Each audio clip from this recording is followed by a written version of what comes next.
5 of my beginner's guide to investing in precious metals.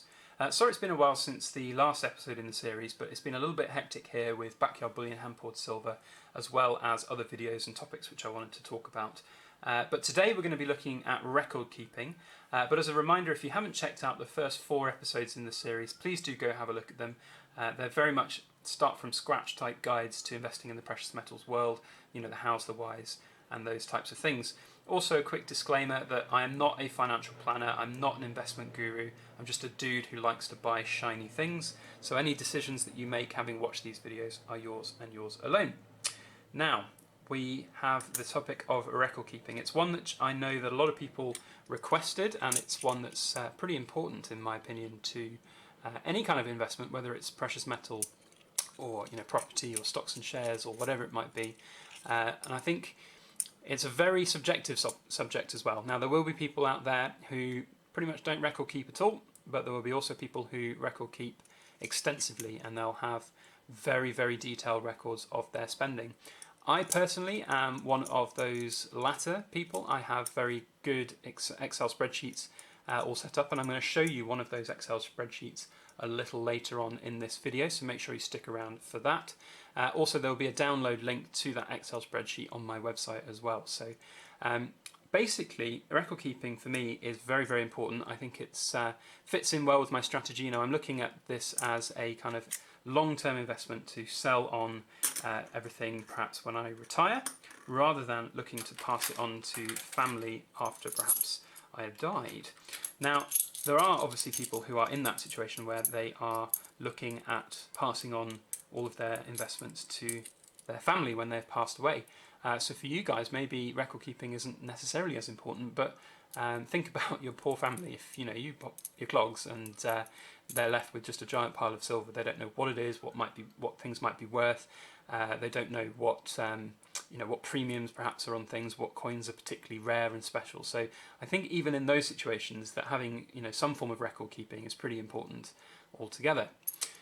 So yeah, it's going to vary person to person. I do think that there are better people, better personality types sort of out there for different levels of record keeping. I've got friends who they will basically record keep to record keep to record keep, and they'll have Excel spreadsheets upon Excel spreadsheets for every part of their life, incomings, outgoings, everything. And that's fine, and I'm pretty organised, but I don't really go to that extreme. It's very much down to the individual. I also have friends who are completely oblivious to their own kind of spending and income and expenditure. So it's going to depend on your personality.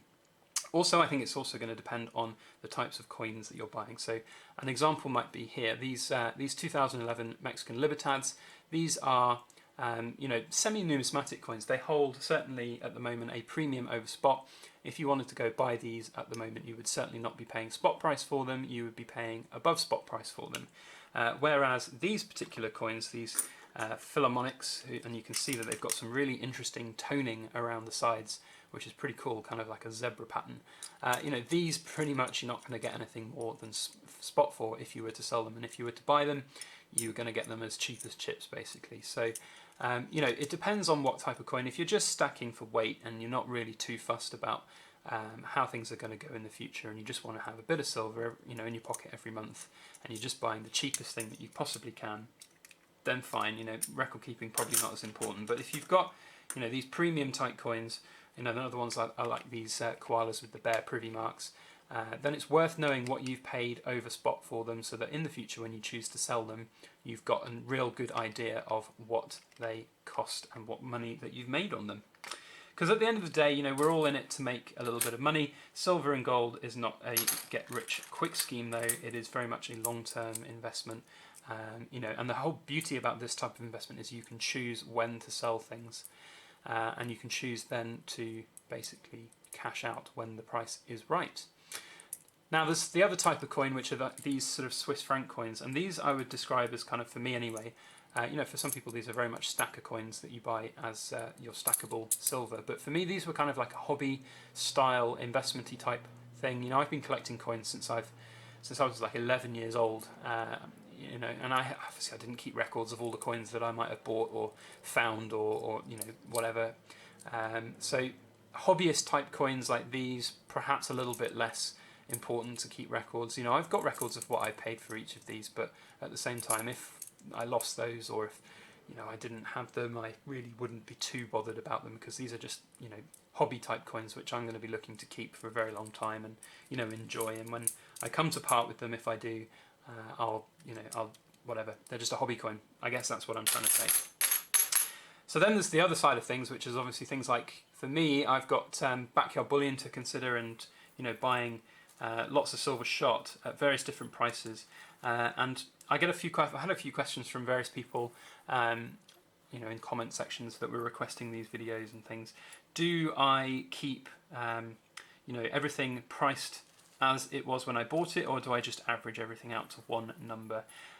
So there's two answers to that. So when I've got all of these types of silver coins in my stack, like the ones with premiums and things, I will keep those separate records as the prices that I've paid for them, and I will basically just know what each set I bought cost, at what price, at what spot price, and what premium over spot.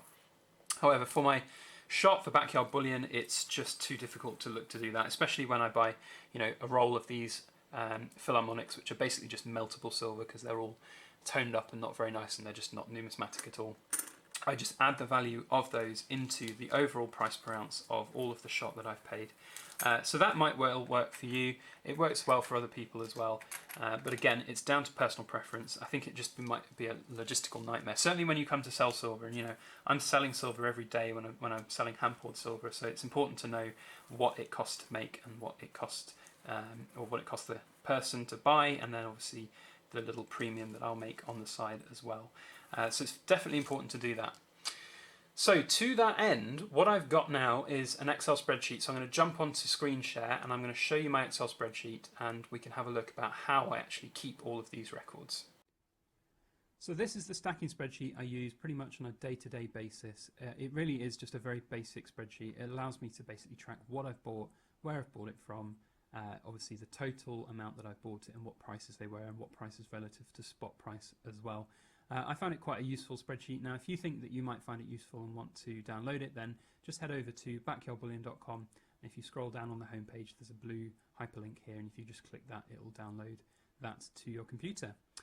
Now, what I've done is I've set this up so that we've got a whole bunch of filterable columns at the top here, so that you can sort things, you know, A to Z, or if you want to just look at you know, one particular item, you can. Also, we've got obviously sortable by metal type, purity, where you've bought it from, the country, the year. Then we've got the weight of the item that you're buying. I do it all in ounces. It might be more convenient for you to do it in grams. You know, if you've got a 1 kilo silver bar, I convert it into the ounces equivalent, but, you know, that's each to their own really.